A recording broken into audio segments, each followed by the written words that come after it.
Hi everyone, biomolecules पढ़ रहे थे हम लोग। प्रोटीन्स स्टार्ट किए थे जिसमें अल्फ़ा अमीनो एसिड्स के बारे में पढ़ रहे थे। अमीनो एसिड्स का क्लासिफिकेशन, सबका स्ट्रक्चर, आईपीएसी नेम, सब कुछ हम लोग देख चुके थे लास्ट लेक्चर तक। अब आगे जो हम लोग इसमें पढ़ेंगे, अगला टॉपिक जो हम लोग का होगा वह है complete and incomplete proteins. Complete and incomplete proteins नाम से स्पष्ट हो रहा है। कंप्लीट प्रोटीन्स मतलब वैसे proteins which provide all the essential amino acids to our body। Incomplete proteins में हो जाएगा which do not provide all the essential amino acids. Simple सा है। पढ़े हम लोग कि प्रोटीन्स जो हैं वे अल्फ़ा अमीनो एसिड्स के पॉलीमर्स हैं। Proteins are the polymers of alpha amino acids. Alpha amino acids में हम लोग देखे थे कुछ इसेंशियल हैं, कुछ नॉन इसेंशियल हैं। इसेंशियल मतलब जो हम लोग के बॉडी में सिंथेसाइज नहीं होता है, तो वैसे अमीनो एसिड को बाहर से लेना काफ़ी ज़रूरी हो जाता है ताकि वे अमीनो एसिड प्रोटीन सिंथेसिस में फिर भाग ले सकें बॉडी के अंदर। और जो अमीनो एसिड ऑलरेडी बॉडी में सिंथेसाइज हो रहा है, वैसे अमीनो एसिड को बाहर से लेने की आवश्यकता नहीं होती है, तो वैसे amino acids non essential amino acids के नाम से जाने जाते हैं। अब वो बोल रहा है कि वे प्रोटीन्स जो बॉडी को सारे इसेंशियल अमीनो एसिड प्रोवाइड करता हो, टोटल जो 10 इसेंशियल अमीनो एसिड है, यदि वे 10 इसेंशियल अमीनो एसिड किसी प्रोटीन के द्वारा मिल रहा है बॉडी को, तो वैसे प्रोटीन्स को बोला जाता है कंप्लीट प्रोटीन्स। एग्जाम्पल में meat and milk provide such type of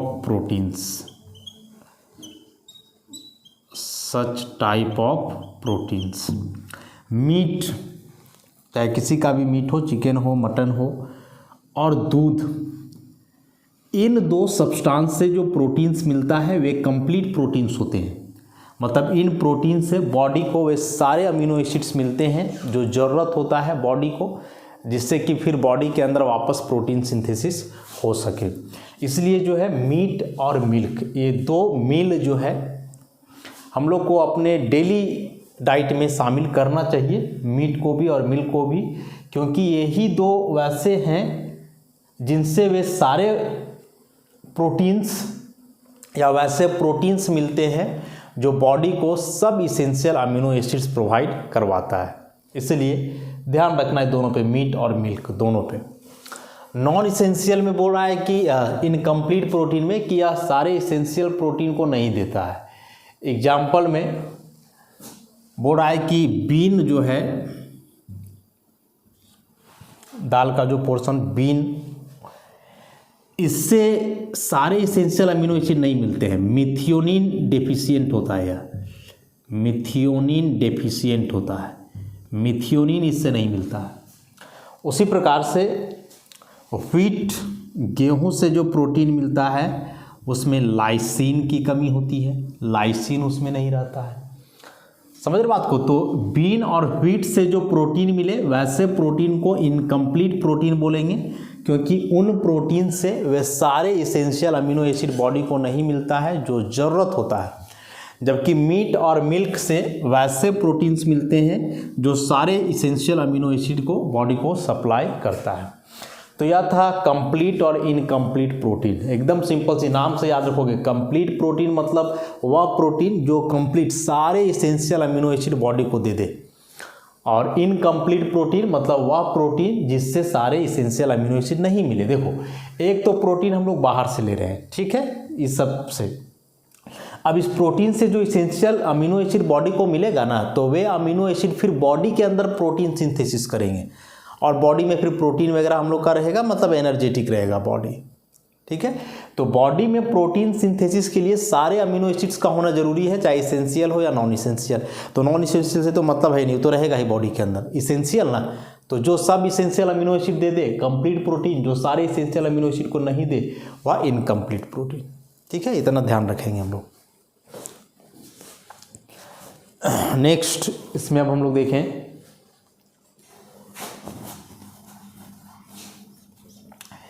amino acid. जब बता रहे थे कि अमीनो एसिड वैसे ऑर्गेनिक कंपाउंड्स या वैसे ऑर्गेनिक मॉलिक्यूल्स हैं जिसमें अमीन ग्रुप भी होता है और साथ ही साथ इसमें कार्बोक्सिल ग्रुप भी होता है। कार्बोक्सिल ग्रुप एसिडिक नेचर का है। कार्बोक्सिलिक एसिड में हम लोग पढ़े हैं कि कार्बोक्सिल ग्रुप जो है एसिडिक होता है, वह प्रोटॉन दे सकता है। और एमीन्स में फिर पढ़े कि जो एमीन है वह बेसिक नेचर का होता है, मतलब वह जो है प्रोटॉन एब्स्ट्रैक्ट कर सकता है। तो प्रोटॉन ले सकता है एमीन ग्रुप, इसलिए वह बेस। कार्बोक्सिल ग्रुप प्रोटॉन दे सकता है, इसलिए वह हुआ एसिड। तो नेक्स्ट इसमें हम लोग देखेंगे zwitter ion structure of alpha amino acid. Zwitter ion structure of alpha amino acid.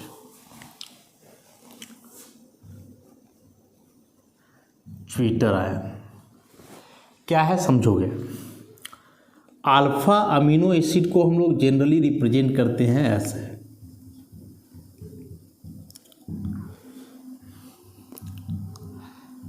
इस प्रकार से। यह अल्फा कार्बन हुआ, अल्फा कार्बन पे NH2 है, that's why it is called alpha amino acid. इसमें से R साइड चेन है, जिसके जगह पे अलग अलग ग्रुप्स हो सकते हैं, जो पीछे क्लासिफिकेशन में ऑलरेडी हम लोग देखे ही हैं। अब यह जो हाइड्रोजन है ऑक्सीजन से बॉन्डेड है, ऑक्सीजन हाइड्रोजन में oxygen is more electronegative, so it withdraw the electron of this bond. तो इस हिसाब से O पे यहाँ आ जाना है पार्शियल माइनस, H पे आ जाना है partial plus, and due to the presence of this partial positive charge on hydrogen it is acidic in nature, acidic nature का होगा। वहीं दूसरी तरफ देखें तो नाइट्रोजन पे यहाँ लोन पेयर है, तो यह लोन पेयर किसी को दे सकता है या लोन पेयर के मदद से किसी इलेक्ट्रॉन डेफिशिएंट स्पीशीज को अपने में जोड़ सकता है। तो उस हिसाब से यह जो पोर्शन है वह होगा बेसिक नेचर का। अब एक सिंगल मॉलिक्यूल के अंदर एसिडिक ग्रुप भी है, बेसिक ग्रुप भी है। क्या बोले, एक सिंगल मॉलिक्यूल के अंदर एसिडिक ग्रुप भी है और बेसिक ग्रुप भी है। तो क्या होगा, यहाँ इंट्रा मॉलिक्यूलर प्रोटॉन ट्रांसफर होगा। ई बॉन्ड का इलेक्ट्रॉन तो ले लेगा पूरा ऑक्सीजन, तो नाइट्रोजन अपने लोन पेयर से H को एब्स्ट्रैक्ट कर लेगा, और इस प्रोसेस को हम लोग बोलेंगे इंट्रा मॉलिक्यूलर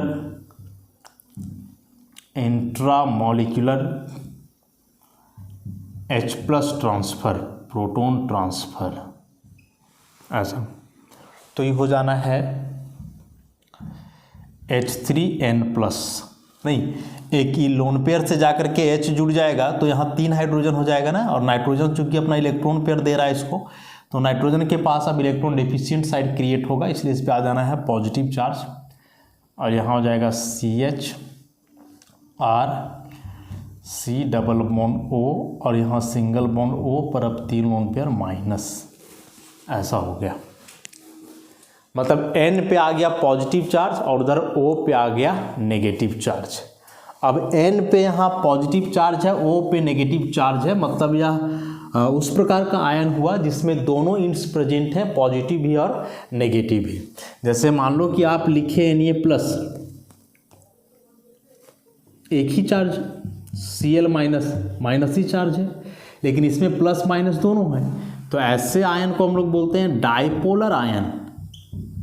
डायपोलर आयन मतलब जिसमें प्लस माइनस दोनों इंड हो, पॉजिटिव इंड भी हो और नेगेटिव इंड भी हो, दोनों इंड हो, तो उसी को हम लोग बोलते हैं डायपोलर आयन। तो यह जो डायपोलर आयन बना वह कैसे बना? तो एसिडिक कार्बोक्सिल ग्रुप में जो प्रोटॉन था वह चला गया बेसिक अमीनो ग्रुप के पास, तो नाइट्रोजन पे पॉजिटिव, O पे आ गया नेगेटिव और बन गया dipolar ion. And this dipolar ion is known as zwitter ion. This dipolar ion is known as zwitter ion.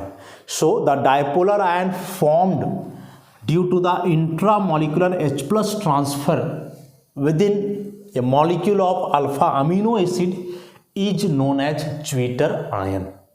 समझ गए? बहुत इंपॉर्टेंट है, ज्विटर आयन का कंसेप्ट याद रखोगे।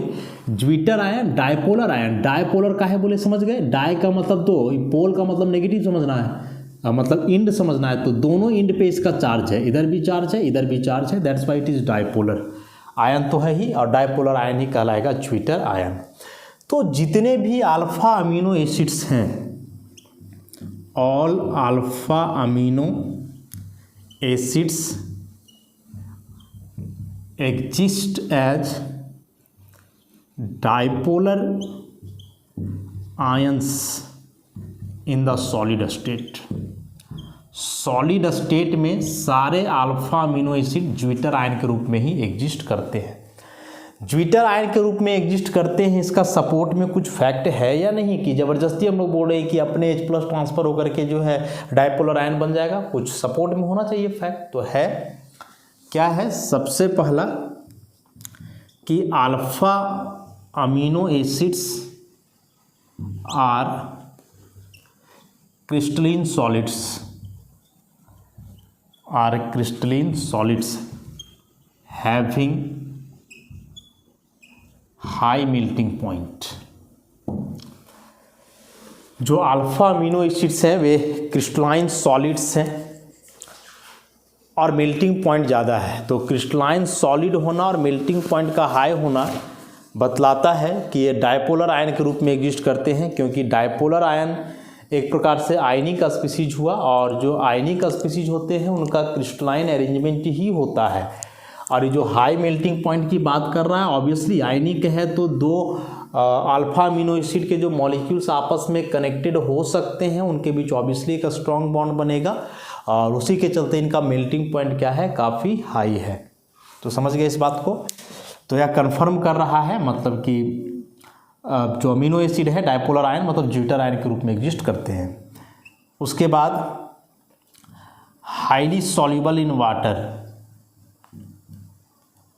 Highly soluble in water but insoluble in non-polar solvent, insoluble in non-polar solvent। हाँ, बोल रहा है कि जो अल्फा अमीनो एसिड है वाटर में हाईली सॉल्युबल है, आसानी से घुल जाते हैं, बहुत ज़्यादा डिजॉल्व कर जाते हैं, लेकिन नॉन पोलर सॉल्वेंट में नहीं घुलते हैं। सॉल्युबिलिटी प्रिंसिपल यदि याद रखोगे तो वहाँ से इस बात को हम लोग पढ़े थे कि वाटर में सॉल्युबल वही सब्सटेंस होता है जो पोलर नेचर का हो। पोलर नेचर का मतलब कि यहाँ चार्ज फॉर्म में हो, मतलब आयनिक नेचर का हो। और फाइनली यह पता चलता है very high dipole moment, very high dipole moment. Amino acids का डायपोल मोमेंट काफ़ी ज़्यादा होता है, और हाई डायपोल मोमेंट होना बतला रहा है कि alpha amino acid charged species है। अल्फा अमीनो एसिड जो है चार्ज्ड स्पीसीज है। डायपोल मोमेंट का क्या फॉर्मूला होता है? म्यू बराबर डेल इंटू एल, मतलब कहीं ना कहीं यह म्यू जो है वो डायरेक्टली प्रोपोर्शनल है डेल मतलब चार्ज का। चार्ज जितना अधिक होगा डायपोल मोमेंट उतना ही ज़्यादा होना है, और चार्ज तो यहाँ देख रहे हो कंप्लीट पॉजिटिव नेगेटिव चार्ज है, तो उस हिसाब से चार्ज का जो मैग्नीट्यूड है मैक्सिमम होगा, और उस केस में डायपोल मोमेंट का वैल्यू भी काफ़ी अधिक होगा। तो अल्फा अमीनो एसिड का क्रिस्टलाइन सॉलिड होना, हाई मेल्टिंग पॉइंट होना, वाटर में आसानी से घुल जाना लेकिन नॉनपोलर सॉल्वेंट में नहीं घुलना, और फाइनली डायपोल मोमेंट उसका काफ़ी अधिक होना। तो ये सारे फैक्ट्स इस बात को कंफर्म कर रहे हैं कि all alpha amino acids are exist in dipolar ionic form which are called zwitter ions. समझ गए इस बात को। उसके बाद जैसे अल्फा अमीनो एसिड में हम बोले कि एसिडिक ग्रुप भी है, बेसिक ग्रुप भी है। यदि हम लोग बात करें पीएच वगैरह की, ठीक, तो हम लोग जानते हैं कि पीएच का वैल्यू जनरली 0 से 14 तक हम लोग लेकर के चलते हैं, और इसमें से कि पीएच यदि 0 से 7 हो तो एसिडिक बोला जाता है, और पीएच यदि उसके आगे 7 से 14 के रेंज में हो तो वह बेसिक नेचर का होता है। ठीक है। या फिर इस पीएच के टर्म में यदि समझोगे तो चूंकि अब इसमें बेसिक ग्रुप भी है, एसिडिक ग्रुप भी है, और बेसिक एसिडिक दोनों ग्रुप है, इसका मतलब हुआ कि ऐसे सब्सटेंस को आप एम्फोटेरिक या न्यूट्रल नेचर का बता सकते हो। अब न्यूट्रल बताओगे तो पीएच होना चाहिए भाई 7। तो क्या सारे अल्फा अमीनो एसिड का जो सॉल्यूशन बनेगा उसका पीएच 7 ही होगा या कम ज़्यादा होगा? तो 7 तो नहीं होगा, कम या ज़्यादा होता ही है। और इसी पीएच को समझने के लिए हम लोग पीके वैल्यू की भी बात करते हैं। पीके वैल्यू इक्विलिब्रियम में जाने होंगे, इसमें यह बतलाता है डिसोसिएशन कांस्टेंट ऑफ एसिड के पावर को। तो यह जो वैल्यू है अल्फा अमीनो एसिड का, पीके हो या इसके सॉल्यूशन का पीएच वैल्यू हो, यह डिपेंड करता है इस ज्विटर आयन के स्ट्रक्चर पर कि किस पीएच रेंज में या ज्विटर आयन किस फॉर्म में एग्जिस्ट करता है। ज्विटर आयन बेसिकली तो डायपोलर आयन है। डायपोलर आयन मतलब इसमें पॉजिटिव चार्ज भी है, नेगेटिव चार्ज भी है, लेकिन यह पॉजिटिव नेगेटिव चार्ज क्या सारे पीएच रेंज में सही रहता है या फिर पीएच रेंज चेंज करने पर यह डायपोलर आयन का नेचर बदलता भी है? तो बदलता है। पीएच यदि आप चेंज करोगे, बहुत कम किए या बहुत ज़्यादा किए, तो इस केस में यह डायपोलर आयन का स्ट्रक्चर चेंज करता है। और डायपोलर आयन का स्ट्रक्चर चेंज करने का मतलब हुआ है कि अमीनो एसिड जो है ज्विटर आयन फॉर्म में ही एग्जिस्ट करते हैं। तो कैसे चेंज करता है इसको हम लोग देखते हैं आगे। तो ज्विटर आयन अलग से डेफिनेशन, शॉर्ट डेफिनेशन एग्जाम में आता है। What are zwitter ions? तो सिंपल सी बात लिखोगे, the dipolar ion formed by the intramolecular H+ transfer in amino acid molecule are called zwitter ion. और ऐसे दिखा दोगे जैसे ट्रांसफर को दिखाया गया है। तो क्योंकि डायपोलर आयन है ज्विटर आयन, पीएच का क्या इफेक्ट पड़ेगा? एसिडिक सॉल्यूशन हो तो अल्फा अमीनो एसिड किस फॉर्म में एग्जिस्ट करेंगे, या बेसिक सॉल्यूशन हो तब अल्फा अमीनो एसिड किस फॉर्म में एग्जिस्ट करेंगे, यही सबको देखना है।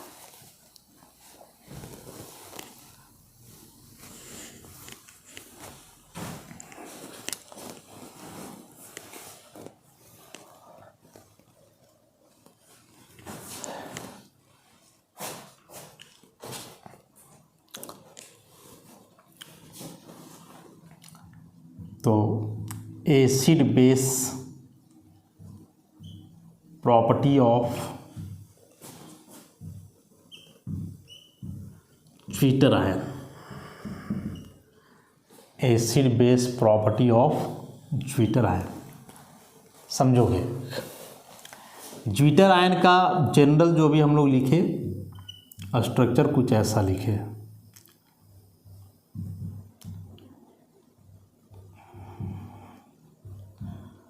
ऐसा, दिस इज ज्विटर आयन। ठीक। अभी क्या करो कि इस ज्विटर आयन का जो आप सॉल्यूशन बनाओगे उस सॉल्यूशन को आप ज़्यादा एसिडिक कर दो। एसिडिक सॉल्यूशन, एसिडिक सॉल्यूशन मतलब पीएच जो है काफ़ी कम होगा 7 से। ठीक। यदि आप एसिडिक सॉल्यूशन लिए हो तो इसका मतलब हुआ कि उस एसिडिक सॉल्यूशन में होंगे बहुत सारे H+ आयन। केवल H प्लस आयन नहीं होंगे, एसिड है तो उसका सॉल्यूशन बना रहे हो, इसका कहने का मतलब कि एक्वस सॉल्यूशन होगा, और एक्वस सॉल्यूशन होगा तो फिर उसमें H2O के साथ H प्लस होगा ना, H2O के साथ उसमें क्या होगा, H प्लस होगा, ऐसा इस प्रकार से। अब यदि इस ज्विटर आयन का आप एसिडिक सॉल्यूशन बना रहे हो, मतलब उसके सॉल्यूशन के पीएच को आप 7 से काफ़ी कम रख रहे हो, तो क्या होगा कि सॉल्यूशन में बहुत सारे H प्लस आयन प्रेजेंट होंगे, और यदि H प्लस आयन प्रेजेंट होंगे तो फिर क्या करेगा कि या O माइनस जो है इस H प्लस को ले लेगा, और यदि या O माइनस H प्लस को ले लेता है तो ऑब्वियसली या फिर एग्जिस्ट करेगा कुछ इस प्रकार से, H3N plus CH R C double bond O और ये हो जाएगा OH। मतलब यहाँ का नेगेटिव खत्म, ओवरऑल अब पॉजिटिव चार्ज बचा, एंड दिस इज केटाइनिक फॉर्म। समझे बात को। उसी प्रकार से क्या करो कि सॉल्यूशन को आप बेसिक बना दो, basic solution. Basic solution means pH will be much greater than 7 से ज़्यादा होगा पीएच, तो बेसिक सॉल्यूशन है, पीएच 7 से ज़्यादा है तो उसमें हाइड्रोक्साइड आयन प्रेजेंट होगा। एसिडिक है मतलब H प्लस, बेसिक है मतलब OH माइनस, हाइड्रोक्साइड और हाइड्रोजन आयन प्रेजेंट होंगे। अब यदि यह हाइड्रोक्साइड आयन प्रेजेंट है तो यह हाइड्रोक्साइड आयन क्या करेगा, तो क्या करेगा समझोगे। यहाँ NH3 है कुछ ऐसा, इस प्रकार से नाइट्रोजन पे पॉजिटिव है, और नाइट्रोजन के बारे में जो हम लोग जान रहे हैं कि नाइट्रोजन एक मोर इलेक्ट्रोनेगेटिव एलिमेंट है, और कभी भी मोर इलेक्ट्रोनेगेटिव एलिमेंट पे पॉजिटिव चार्ज बहुत ज़्यादा बेहतर नहीं होता है, स्टेबल नहीं होता है। तो नाइट्रोजन तो एक वैसे ही ज़्यादा इलेक्ट्रोनेगेटिव था हाइड्रोजन से, तो उस हिसाब से तो वह हाइड्रोजन के इलेक्ट्रॉन को खींचता ही, कोई डाउट नहीं।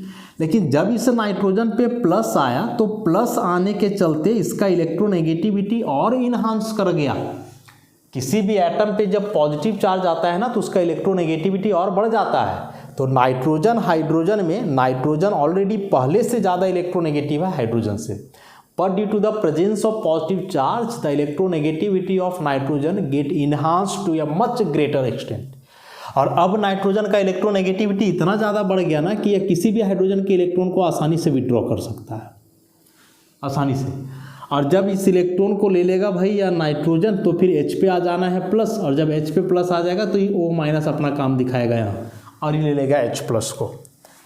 तो यदि ऐसा हुआ तो अभी हो जाएगा यहाँ नाइट्रोजन के पास 2 ही हाइड्रोजन बचेंगे, लोन पेयर इसका वापस आ जाएगा, और ये हो जाएगा CH R C double bond O और O पे माइनस, ऐसा हो जाएगा। मतलब ओवरऑल यह बना एनाइनिक फॉर्म, और ये OH माइनस और H प्लस यहाँ H2O बन जाएगा,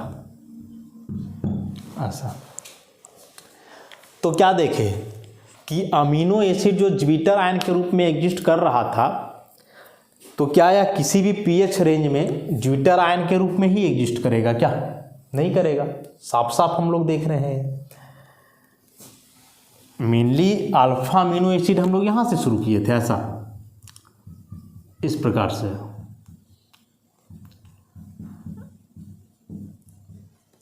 इथा अल्फा अमीनो एसिड, ऐसा। इसमें इंट्रामोलिकुलर प्रोटॉन ट्रांसफर हुआ, ऐसा चला गया उधर, तो बना ज्विटर आयन। ज्विटर आयन में अब यहाँ से हम लोग 2 केस समझे कि यदि इस ज्विटर आयन जो कि है ओरिजिनली क्रिस्टलाइन सॉलिड, अभी देखें तो इसका हम लोग एक्वस सॉल्यूशन बनाएंगे। वाटर में हाईली सॉल्युबल है ज्विटर आयन अमीनो एसिड, तो वाटर में घोल दिए उस अमीनो एसिड को जो सॉलिड था, तो वाटर में घोले और उसके सॉल्यूशन को हम लोग एसिडिक बना दिए, मतलब थोड़ा सा एसिड मिला दिए उसमें, डाइल्यूट एसिड वगैरह। और एसिड मिलाएंगे तो जाहिर सी बात है पीएच वैल्यू उसका डिक्रीज कर जाएगा, और जब वैसे एसिड मिलाने से पीएच वैल्यू डिक्रीज करेगा तो उस एसिडिक सॉल्यूशन में जो प्रोटॉन है उस प्रोटॉन को एब्स्ट्रैक्ट करेगा यह कार्बोक्सिलेट आयन का जो नेगेटिव पार्ट, और जब यह H प्लस को एब्स्ट्रैक्ट कर लेगा भाई तो ओवरऑल यह ज्विटर आयन एग्जिस्ट करेगा केटायनिक फॉर्म में, ठीक। लेकिन वही केस यदि हम लोग देखें बेसिक सॉल्यूशन में, जब pH 7 से ज़्यादा हो, मतलब वाटर में घोल करके जो आप सॉल्यूशन बनाए थे किसका, ज्यूटर आयन का, अब उसमें थोड़ा बेस मिला दो, एक्वस NaOH KOH कुछ भी। तो जब आप सॉल्यूशन को बेसिक करोगे ना, तो बेसिक सॉल्यूशन में जो बेस का OH माइनस पार्ट है वह क्या करता है कि या जो अमोनियम आयन बना है यहाँ, उस अमोनियम आयन के एक हाइड्रोजन को एब्स्ट्रैक्ट करेगा और काफ़ी आसानी से करेगा।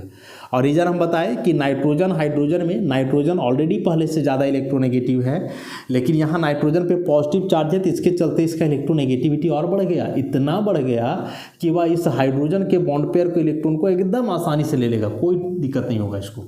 और आसानी से जब इस इलेक्ट्रॉन को नाइट्रोजन ले लेगा तो H+ में कन्वर्ट हो जाएगा। तब तक सॉल्यूशन में OH- है ही, OH- इस H+ को एक्सट्रैक्ट करके H2O और फिर ऐसा एनायनिक फॉर्म में एग्जिस्ट करेगा। बहुत इंपॉर्टेंट क्वेश्चन है। यहाँ से इंपॉर्टेंट क्वेश्चन यह है कि ऐसा क्वेश्चन दे सकता है, इन which pH range an alpha amino acid exists in cationic form। ठीक, ऑप्शन दिए रहेंगे, pH बराबर 7, pH बराबर 1 से 2, pH बराबर 9 to 10 और डी में दे देगा ऑल pH रेंज। अच्छा, वेरी वेरी इंपॉर्टेंट क्वेश्चन कि in which pH range an alpha amino acid exist in cationic form. 4 pH range दिए हुए हैं, पूछ रहा है कि चारों में से किस pH रेंज में, या चारों में से किस pH रेंज में एक alpha amino acid cationic form में एग्जिस्ट करेगा। तो डायरेक्ट यदि याद है तो ठीक, और नहीं तो शुरू से चलोगे कि अल्फा अमीनो एसिड है ज्यूटर आयन, पूछ रहा है कैटायनिक फॉर्म में एग्जिस्टेंस। तो कैटायनिक फॉर्म में एग्जिस्टेंस मतलब ये प्लस बचेगा, माइनस गायब हो जाएगा। तो ये माइनस तभी गायब होगा जब यहाँ कोई जाकर के प्लस जुड़ेगा, तो प्लस मतलब H+, और H+ जुड़ रहा है, इसका मतलब हुआ कि सॉल्यूशन एसिडिक है, और एसिडिक है इसका मतलब pH 7 से कम होगा। तो यहाँ तो 7 ही दिया हुआ है, यहाँ 1 से 2 है, 9 to 10 है, तो obviously this one will be the correct one. अच्छा, समझ रहे बात करो। तो ऐसे करके जो है कई क्वेश्चन जो है पूछ सकता है। अच्छा, इसी को उल्टा करके पूछेगा कुछ इस प्रकार से। अगला क्वेश्चन इसी में यदि उलट करके पूछे,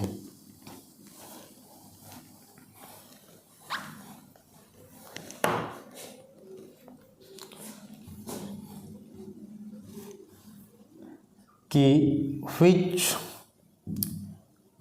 form of alpha amino acid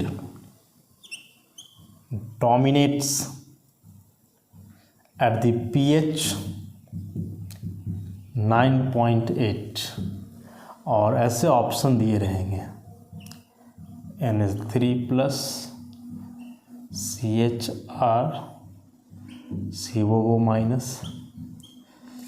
फिर रहेगा NH3+, CHR, COOH, फिर दे देगा NH2, CHR, COO-, और डी में हो सकता है कोई चार्ज नहीं दे, CHR, COOH। ऐसा ये 4 स्ट्रक्चर दिए रहेंगे और पूछेगा एग्जाम में, सेम क्वेश्चन वहाँ उतार देगा, एकदम यही क्वेश्चन कि which form of alpha amino acid dominates at the pH 9.8। ऐसा कोई भी pH रेंज दे सकता है। तो 9.8 pH दिया हुआ, तो इसका मतलब हुआ कि pH इज ग्रेटर देन 7, और 7 से ज़्यादा pH है, इसका मतलब हुआ बेसिक सॉल्यूशन है, और बेसिक सॉल्यूशन है इसका मतलब वो OH- आयन प्रोवाइड करेगा। OH- प्रोवाइड करेगा तो क्या करता है, H+ को लेगा। किसका H+ लेगा, तो अमोनियम आयन का। जब इसका H+ ही ले लेगा तो नाइट्रोजन का प्लस हो जाएगा, खत्म, बचेगा उधर सिर्फ O पे माइनस। एनायनिक फॉर्म में एग्जिस्ट करेगा। भाई यहाँ देखो ना, बेसिक सॉल्यूशन में pH 7 से ज़्यादा है, तो ओवरऑल जो पूरा प्रोटोन एब्स्ट्रैक्शन हुआ, तो अल्टीमेटली वह अल्फा अमीनो एसिड किस फॉर्म में एग्जिस्ट किया, एनायनिक फॉर्म। तो देख लो एनायनिक फॉर्म कहाँ है, ये डायपोलर है, कैटायनिक है, दिस वन इज एनायनिक की न्यूट्रल है, तो न्यूट्रल तो एग्जिस्ट करेगा नहीं, दिस वन ऐसा। तो ऐसे 2 क्वेश्चन बताए इस टॉपिक से रिलेटेड। यही 2 क्वेश्चन काफ़ी इंपॉर्टेंट है जो एग्जाम में पूछ सकता है। एक जो इसके पहले बताए कि कौन सा फॉर्म किस पीएच रेंज में एग्जिस्ट करेगा, और दूसरा कि पीएच रेंज दिया हुआ रह सकता है, ऐसे 4 स्ट्रक्चर्स दे दे और बोले कि इसमें से कौन सा स्ट्रक्चर जो है डोमिनेट करेगा उस पीएच रेंज में। ठीक है, तो समझ गए। इतना बात अभी याद रखोगे कि पीएच 7 से कम हो मतलब एसिडिक सॉल्यूशन हो तो वह केटाइनिक फॉर्म में एग्जिस्ट करेगा। बेसिक सॉल्यूशन हो पीएच 7 से ज़्यादा तब वह एनाइनिक फॉर्म में एग्जिस्ट करेगा। तो आज इस लेक्चर को हम लोग यहीं समाप्त करते हैं। बाकी जो इससे रिलेटेड बातें हैं नेक्स्ट क्लास में करेंगे। धन्यवाद।